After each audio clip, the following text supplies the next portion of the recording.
वसई विरार महानगरपालिका बस सेवा ठप्प झाली आहे। पगार न मिळाल्याने संतप्त चालक आणि वाहकांनी संप पुकारलेला महानगरपालिका बस चालक बंद पडलेल्याने सामान्य नागरिकांना मोठा त्रास सहन करावा लागत आहे। आज संकष्टी चतुर्थी निमित्त सिद्धिविनायक मंदिरात जाणाऱ्या भाविकांसाठी प्रशासनाने दादर स्थानकावरून मोफत टॅक्सी बस सुविधा सुरू केली आहे। गर्दी लक्षात घेता वाहतूक पोलिसांनी आज खासगी गाड्यांना बंदी घातली आहे। सेंट्रल लाईन प्रवाशांसाठी मोठी बातमी। वाढती गर्दी लक्षात घेता मध्य रेल्वे ऑगस्ट अखेरपर्यंत CSMT ते खोपोली दरम्यान 15 कोच लोकल ट्रेनची संख्या वाढवणार। सप्टेंबर पासून सेवा सुरू होणार। घरांच्या दरांमध्ये वाढ झाल्याच्या तक्रारी प्राप्त झाल्यानंतर म्हाडा आता त्यांच्या घरांच्या किमती कमी करणार आहे। घरांच्या किमतींच्या पुनर्रचनेसाठी नियुक्त केलेली अभ्यास समिती लवकरच आपला अहवाल सादर करेल, त्यानंतर नवीन दर लागू होईल। मुंबईत आज भीषण अपघात। भरधावत वेगाने येणाऱ्या बेस्ट बसने महिलेला चिरडले। सह्याद्री स्टेट गेट हाऊस जवळ अपघात झाला। पोलीस घटनास्थळी पोहोचले, मृतदेह ताब्यात घेऊन तपास सुरू केला। मुंबईत आज हलक्या ते मुसळधार पावसाची शक्यता। MMR आणि कोकण प्रदेशासाठी IMDने जारी केला येलो अलर्टचा इशारा। कल्याण शील रोडवरून प्रवास करणाऱ्यांसाठी एक महत्त्वाची बातमी। मेट्रोच्या कामामुळे शील रोड पुढील 19 दिवसांसाठी बंद। आजपासून 21 ऑगस्टपर्यंत वाहतूक वळवली जाईल। मनसे नेते बाळा नंदगावकर कबूतरखाना प्रकरणावर संतापले आणि म्हणाले की कबूतरखानापेक्षा माणसे जास्त महत्त्वाची आहेत, म्हणून न्यायालय जो निर्णय घेईल त्या निर्णयाला आम्ही पाठिंबा देऊ। दहशतवाद्यापासून सायबर गुन्ह्यापर्यंत पोलीस दल मुंबईचे रक्षण करण्यासाठी संपूर्णपणे सज्ज आहे। वाढत्या गुन्हेगारी लक्षात घेता पोलीस आयुक्त देवेन भारती यांनी मुंबईकरांना सुरक्षेचे आश्वासन दिले।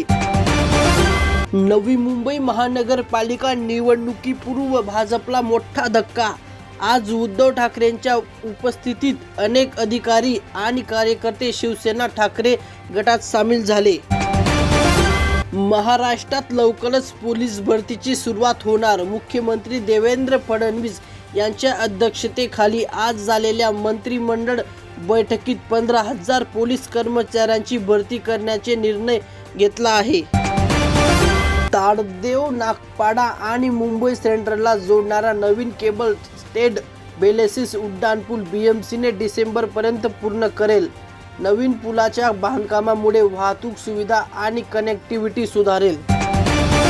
भाजप नेते राम कदम यांनी राहुल गांधींना आव्हान दिले, म्हणाले की जर तुम्हाला खरोखरच वाटत असेल की मत चोरीला गेले आहेत तर तुम्ही पुरावे न्यायालयासमोर सादर करावेत। फक्त असे म्हणल्याने काही फायदा होत नाही। दहिसर घटनेवर परिवहन मंत्री प्रताप सरनाईक यांनी नाराजगी व्यक्त केली। सर्व गोविंदा पथकांना 14 वर्षाखालील मुलांना पथकात समाविष्ट करू नका आणि संरक्षणाशिवाय दहीहंडी फोडू नका असा इशारा दिला। भाजप नेत्यांची त्यांच्या कार्यालयात हत्येच्या प्रयत्नाने खळबळ। भिवंडीतील काल रात्री 11 वाजता युवा नेते प्रफुल्ल तंगडी आणि आणखीन एका तरुणावर हल्ला। घटनेबद्दल भाजप कार्यकर्ते संतापले, चौकशी सुरू आहे।